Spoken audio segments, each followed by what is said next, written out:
Radhe Radhe friends, कैसे हैं आप सब। मेरे लड्डू गोपाल चैनल में आप सभी का स्वागत है। फ्रेंड्स, बैसाख माह प्रारंभ हो चुकी है और बैसाख माह में तुलसी पूजन कैसे करेंगे। पूरे बैसाख माह विष्णु भगवान जी को और तुलसी माता को समर्पित होती है, तो तुलसी पूजन कैसे करेंगे तो सरल विधि से आज मैं आप सबके साथ शेयर करूंगी फ्रेंड्स। और पहले पूजा कहाँ करेंगे, ये अगर कन्फ्यूजन है थोड़ा सा भी आपके मन में, और मेरे से कई बार पूछी भी है कि पहले घर के मंदिर में पूजा करें या पहले तुलसी पूजन करें, तो देखिए आज के वीडियो में ये कन्फ्यूजन भी दूर होने वाली है फ्रेंड्स कि पहले तुलसी पूजन करेंगे या फिर पहले घर के मंदिर में पूजा करेंगे। तो वीडियो पूरा देखिएगा फ्रेंड्स, और वीडियो अगर अच्छी लगे तो लाइक ज़रूर कर लीजिएगा और चैनल पर अगर नए हैं तो चैनल को सब्सक्राइब कर लीजिएगा। तो देखिए पूरे बैसाख माह में स्नान, दान और पूजन का बहुत ज़्यादा महत्व होता है। दान पुण्य भी इस महीने में की जाती है, इसलिए कि अक्षय तृतीया भी इसी महीने में आती है और अक्षय तृतीया का व्रत रखा जाता है। उस दिन पूजन किया जाता है माता लक्ष्मी की, और उसके बाद विष्णु भगवान जी के साथ में पूजन की जाती है। तो देखिए अक्षय तृतीया अक्षय फल देने वाला होता है, नाम से ही पता चल रहा होगा अक्षय तृतीया। अक्षय मतलब कभी भी खत्म नहीं होने वाला। तो बहुत ही श्रेष्ठ माह होती है बैसाख माह, और इसमें स्नान, दान, पूजन का बहुत ज़्यादा महत्व होता है। तो अगर आसपास में गंगा नदी हो तो वहाँ जाकर स्नान करके पूजन कर सकते हैं, या फिर घर पर अगर स्नान कीजिएगा तो स्नान वाले जल में थोड़ा सा गंगा जल मिलाकर स्नान कीजिएगा।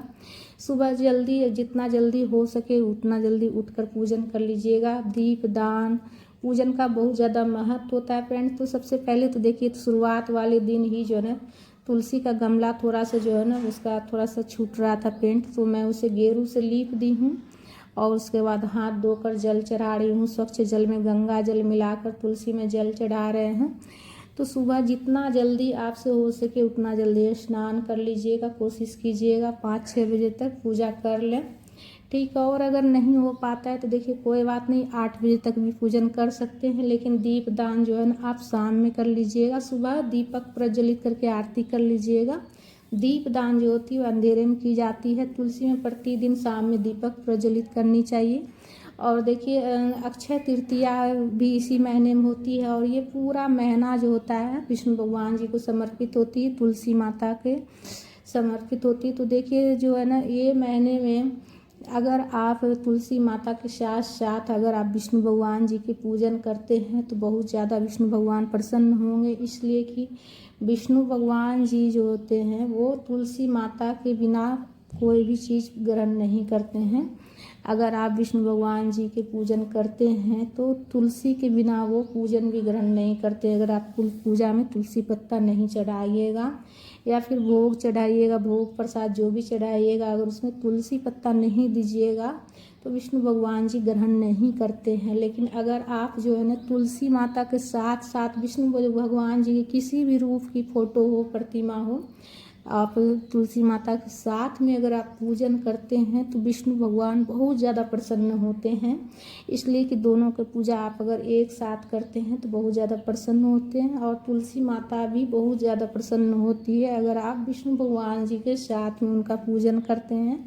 तो देखिए वस्त्र के स्वरूप में आप कलावा भी समर्पित कर सकते हैं तुलसी माता को प्रतिदिन, और चुनरी किसी भी दिन आप लाकर चढ़ा लीजिएगा माता को, श्रृंगार की सामग्री वगैरह। तो पहला दिन देखिए आप जो है ना आप वस्त्र के स्वरूप में कलावा भी समर्पित कर सकते हैं, या चुनरी हो तो चुनरी चढ़ा लीजिएगा, श्रृंगार की सामग्री चढ़ा लीजिएगा। तो देखिए मेरा तो तुलसी माता में पहले का चुनरी चढ़ा हुआ है, तो मैं अभी चढ़ाई नहीं हूँ, इसलिए कि सरल विधि मैं आप सबके साथ शेयर कर रही हूँ।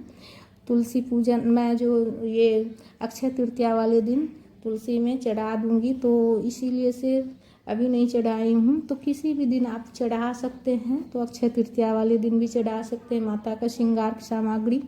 ऐसे तो देखिए माता का हमेशा श्रृंगार करके रखना चाहिए, जैसे चूड़ी वगैरह पहना कर रखिए, चुनरी ओढ़ा कर रखिए, इसलिए कि तुलसी माता हमारे घर की लक्ष्मी होती है, तो इसीलिए हमेशा सजा कर रखिए तुलसी के गमला को।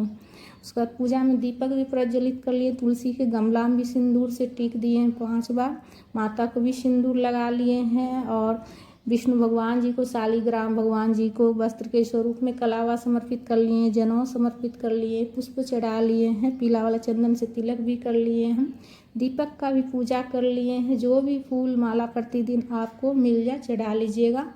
तो देखिए, सबसे पहले घर के मंदिर में पूजा कर लीजिएगा, उसके बाद तुलसी पूजन कीजिएगा, इसलिए कि घर के मंदिर में हमारे गणेश जी भी होते हैं और सबसे पहले गणेश जी की पूजा की जाती है, उसके बाद ही हम किसी देवी देवता का पूजा करते हैं। इसलिए कि गणेश जी के पूजन के बिना अगर हम पूजन करते हैं तो कोई भी भगवान हमारा पूजा स्वीकार नहीं करते हैं। तो सबसे पहले घर के मंदिर में पूजा कर लीजिएगा। और घर में तो देखिए, घर के मंदिर में सबके यहाँ जो है ना गणेश जी और माता लक्ष्मी विराजित होती है। तो सबसे पहले घर के मंदिर में पूजन कर लीजिएगा, उसके बाद तुलसी पूजन कर लीजिएगा, उसके बाद धूप प्रज्वलित करके देखिए धूप भी दिखा लिए हैं। और उसके बाद भोग समर्पित आप प्रतिदिन मिश्री बतासा का भोग लगा लीजिएगा, फल हो जाए तो फल का भोग लगा लीजिएगा, चीनी का भी भोग लगा सकते हैं। उसके बाद हाथ में पुष्प लेकर विष्णु भगवान जी के जिस भी कथा की पुस्तक हो, जैसे कि विष्णु सहस्त्र नाम का, विष्णु भगवान जी की जो भी पुस्तक हो, या फिर आप ओम नमो भगवते वासुदेवाय का भी आप हाथ में पुष्प लेकर 11 बार प्रतिदिन जाप कर सकते हैं सरल विधि से। तो ज़रूर से ज़रूर कीजिएगा, इसलिए कि जो है ना पूरे बैसाख महीना विष्णु भगवान जी को समर्पित होता है फ्रेंड्स। उसके बाद हाथ में जो पुष्प रहेगा वो प्रभु के चरणों में समर्पित कर लेंगे। उसके बाद देखिए, आप चाहे तो जो पहले दीपक प्रज्वलित किए उससे भी आरती कर सकते हैं, या फिर एक और दीपक प्रज्वलित करके या फिर कपूर से भी आरती कर सकते हैं। तो सरल विधि ही मैं ज़्यादातर शेयर करती हूँ फ्रेंड्स, ताकि सभी कोई पूजा पाठ कर सके अच्छे से। तो सरल विधि ही मैं ज़्यादातर शेयर करती हूँ। तो अगर हमारे चैनल पर नए हैं तो चैनल को सब्सक्राइब कर लीजिएगा। और देखिए, वट सावित्री वगैरह भी आने वाली है, तो वीडियो में मैं साड़ी का और सूट का भी जो है ना लिंक शेयर करूँगी। तो उस पर जो है डिस्क्रिप्शन में जाकर आप जो भी प्रोडक्ट लगाएंगे उस पर आप लिंक पर जो है ना टच करके आप जो है ना खरीद सकते हैं। और बहुत ही अच्छा क्वालिटी मिलेगी आपको सूट साड़ी की, और मतलब किफ़ायती दाम में भी रहेगी और कपड़ा भी अच्छा मिलेगा। तो सूट साड़ी जो भी खरीदना चाहें आप जो है ना वीडियो को डिस्क्रिप्शन में जाकर आप प्रोडक्ट टैग जो रहेगा उस पर टच करके, लिंक पर टच करके आप खरीद सकते हैं। वीडियो पूरा देख लीजिएगा फ्रेंड्स। और इस तरह से आप सरल विधि से आप पूजन कर सकते हैं। आरती करने के बाद जहाँ पर घूमने की अगर जगह हो तुलसी की चारों तरफ तो परिक्रमा कर लीजिएगा, या फिर जो है ना नहीं हो परिक्रमा की करने की जगह तो आप जहाँ पर खड़ा होकर बैठकर पूजा कीजिएगा उसी जगह पर घूम लीजिएगा, 5 बार 7 बार परिक्रमा कर लीजिएगा विष्णु भगवान जी के मंत्र का जाप करते हुए। उसके बाद आचमनी कर लेंगे और पूजा में कुछ दक्षिणा भी रख दीजिएगा। आचमनी करने के पहले ही दक्षिणा रखिएगा, उसके बाद आचमनी कर लीजिएगा। तो देखिए, पूजा में दक्षिणा रखने से हमारी पूजा में कुछ भी कमी रहती है तो उसकी पूर्ति हो जाती है। तो दक्षिणा प्रतिदिन जितना आपसे हो सके 2 4 5 रुपया भी रख सकते हैं, और बैसाख पूर्णिमा के दिन दान कर दीजिएगा।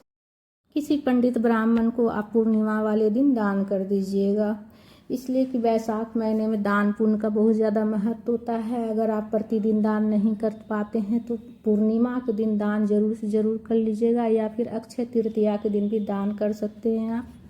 तो फ्रेंड्स, वीडियो अगर आपको अच्छी लगी है और ये जानकारी अच्छी लगी है तो वीडियो को लाइक कर लीजिएगा और कमेंट भी ज़रूर से ज़रूर किया कीजिए फ्रेंड्स। आपके कमेंट का इंतज़ार रहता है। कमेंट में तुलसी माता की जयकारा लगाइएगा, विष्णु भगवान जी की जयकारा लगा लीजिएगा। आपके कमेंट का इंतज़ार रहता है हमें फ्रेंड्स। तो कमेंट तो ज़रूर से ज़रूर कर लिया कीजिए फ्रेंड्स। राधे राधे।